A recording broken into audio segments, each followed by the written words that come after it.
इस कायनात में किसी चीज को यह जुर्रत नहीं कि वह रसूल पाक सल्लल्लाहु अलैहि वसल्लम की इताअत ना करे।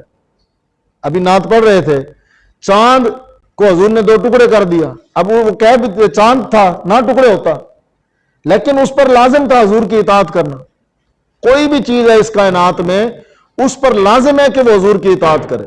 किसी चीज में इतनी जुर्रत नहीं है कि वो हुजूर की इताअत ना करे। पत्थर है, इनका काम बोलना नहीं है, लेकिन जब हुजूर इशारा कर देते हैं फिर ये अबू जहल के हाथों में भी बोलते हैं, हालांकि इनका काम बोलना नहीं है, लेकिन जब इशारा हो गया इन पत्थरों को भी पता है कि ये जो इशारा करने वाले हैं इनकी बात को टालना नहीं है। दरख्त का काम है एक जगह पे खड़े रहना।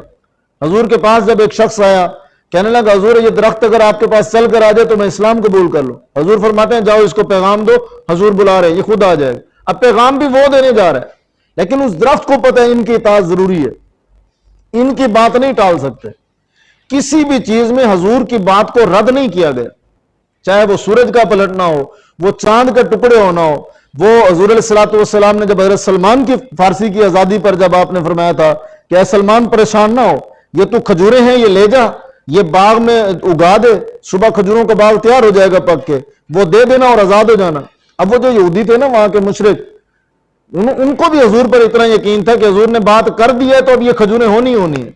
उन्होंने वो गुठलियां निकाल ली कि गुठलियां नहीं होंगी तो खजूरें नहीं उगेंगी, लेकिन जमीन को पता था कि जिसका हुक्म है उसकी बात टालने का इख्तियार नहीं है। अल्लाह ने कानून बना दिया, टाल नहीं सकते बात।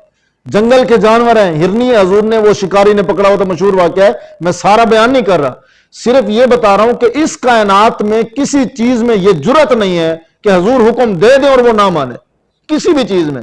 अब वो हिरनी जो शिकारी ने पकड़ी हुई थी उसे भी पता था कि मैं आजाद रहूंगी तो जंगल में खेलूंगी कूदूंगी अपने बच्चों के साथ, जंगल तो मेरी जन्नत है, छलांगे मारूंगी।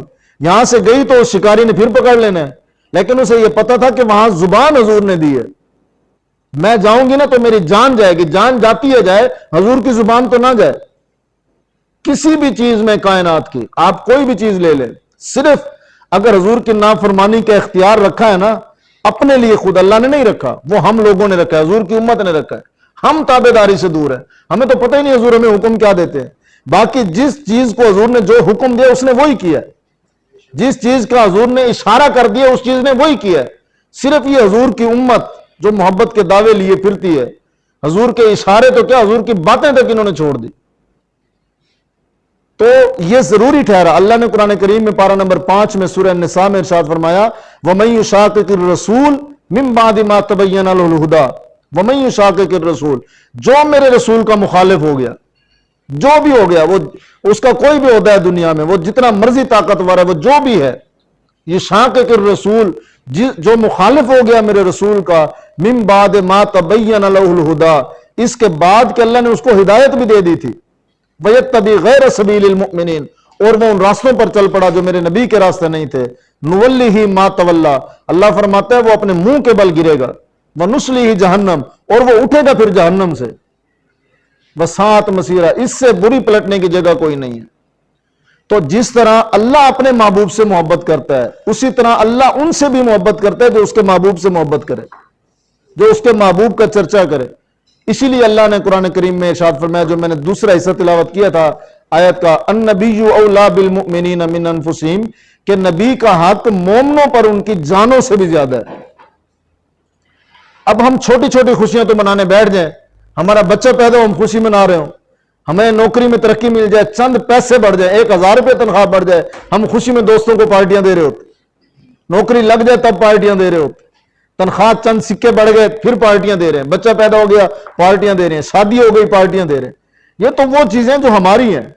हुजूर के आने पर हम क्यों दावतें ना दें, हुजूर के आने पर हम क्यों खुशियां ना मनाएं।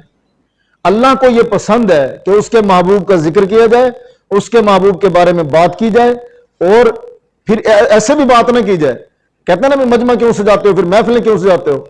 अल्लाह ताला ने कुरान करीम में यह असलूब रखा है कि ला तजहरू लहू बिलकौल कजहर बादिकुम लिबाद, जैसे तुम आपस में बैठ के बातें करते हो ना, गपशप करते हो, मेरे नबी के बारे में ऐसे बैठ के बात ना करना, जैसे बैठे होते हो, वजू है नहीं है, जैसे मर्जी तुम बातें आपस में कर लेते हो। ला तजहरू लहू बिलकौल, उनके बारे में बातें ऐसे नहीं करनी, कजहर बादिकुम लिबाद, जैसे तुम एक दूसरे के बारे में अपनी बातें करते हो। वगरना क्या होगा, अल्लाह फरमाते हैं अंतहबता अमालुकुम, मैं तुम्हारी जिंदगी के सारे अमाल गारत कर दूंगा, वान तुम ला तशऊरून, तुम्हें पता ही नहीं लगेगा।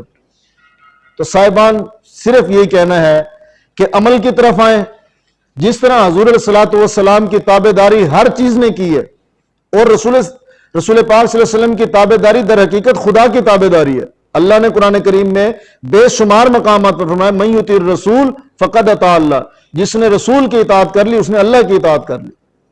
तो रसूल की इताअत की तरफ बढ़े, रसूल की मोहब्बत की तरफ अपने कदम बढ़ाए, जो हुजूर सल्लल्लाहु अलैहि वसल्लम का सिला है, मेहरबानी, रहम दिली, ये अपनाए और दुनिया में आगे बढ़े। वक्त ज्यादा लिया है, उसके लिए मैं माजरत खा हूं। अल्लाह ताला हम सबको अमल की तौफीक दे।